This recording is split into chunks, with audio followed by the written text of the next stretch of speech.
Hi, friends. Patch here, and we thought we'd do a hodgepodge of my life in this moment. Thinking about July 4th, celebrated on the 5th, and Independence Day, and independence for white Europeans. Is that what it was Independence Day for? Because slavery went on in that independence and stealing the land from the Native Americans. It's complicated. Women did not have the right to vote, and all of that is Independence Day, July 4th. And interesting, yesterday I was called by my dear Canadian friend that was on our 73-74 Europe trip, and she was talking pretty derogatorily about Canada and its independence and where it is standing in a lot of issues. So that was my kind of intro to the day. And then I did some things. I did a couple of things that I've been wanting to do for a huge amount of time. One, I took my folder of the 4 hours of poetry I know by heart, because I've been not on the road for 17 months and wasn't using that poetry. I was checking out its memory. And what's interesting is probably 80 to 90% of the poems are still there, but they all needed refreshers. So right here, I have my poems that I will go through until I have each one of them again memorized. And in kind of the same ballpark, but located differently, is kind of around my area here, were my talks. The traditional talks: what is your love strategy? Living a life of joy, the joy of caring, humor and health, medicine for fun, not funds, and the 3x5 cards, and the sheets were scattered. And so let's say yesterday was a big life organizing day, and also a delight to know that this is what I was doing and am doing with my life. Of course, I caught up in correspondence, and the whole new area of that is I've been talking to and have read the first volume. This is now the second volume of Animal Teachings 2 by Joanne Lefevre Connolly, Doctor of Veterinary Medicine. And she and her husband have kind of a radical veterinary practice in the country. And I said, I've sometimes thought of having a veterinary medicine at Gesundheit, and she really liked that idea. So we are feeling that out and having fun with it. So when is this hospital going to be built? When are all the people that know and love me and us going to say, collectively, I know we can do it? Well, most every night, Susan and I watch a film. We have a huge film library, and last night we watched Merchants of Doubt, and we loved the language in it on how they presented, how it was being presented, that climate change is a hoax.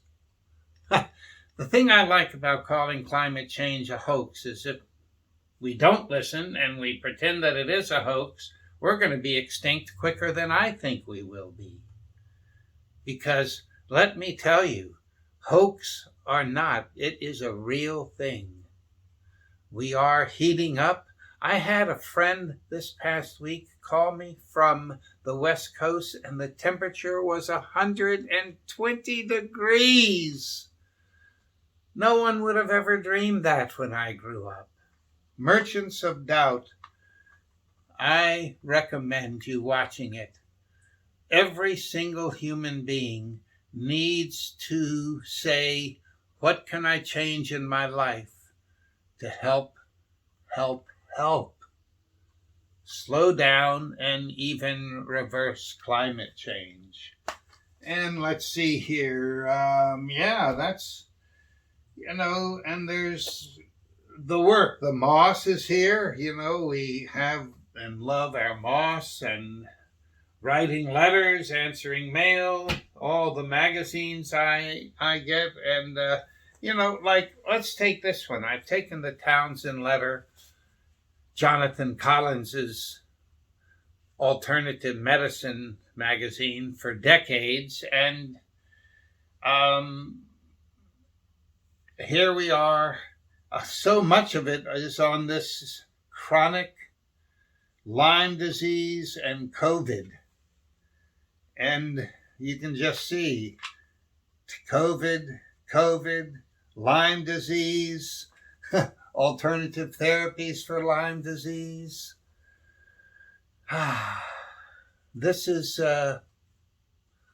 These were never mentioned in medical school. And the humbleness and at the same time arrogance that is in the healing arts about what is affecting us so. And that's kind of, how can I not say it? Let me end with dessert. Okay, this is dessert. At the prosthetist on Monday, I just love Bob. He's really, he helped me advance the work on the sock and the prosthesis, and so it fits a lot better. And I walked 100 yards. He was there, but he didn't touch me, unaided, to the car from the office of the prosthetist. And let me tell you, if you lose a leg or have a tragedy of some kind, if indeed that was a tragedy, it actually was a relief from MRSA operations, but still losing a leg at an older age, would I walk again? And I walked for 100 yards, and and I was like a 8-year-old boy screaming it out. There was Susan, there was Bob, and I was saying, I'm walking unaided. Oh, it was great. And it's still down the road to do it all the time. And it's moments like that that show you. Maybe the same was true when I learned to ride a bike. There were a couple of times where you rode one block long and you knew you'd be able to ride forever. So look at your life. That was really what this podcast is about. Look at your life, your current life, how it integrates with your previous lives and interests, and be thankful. Be thankful for being alive, for having friends, and for doing what you like doing. I love what I am doing. I love it.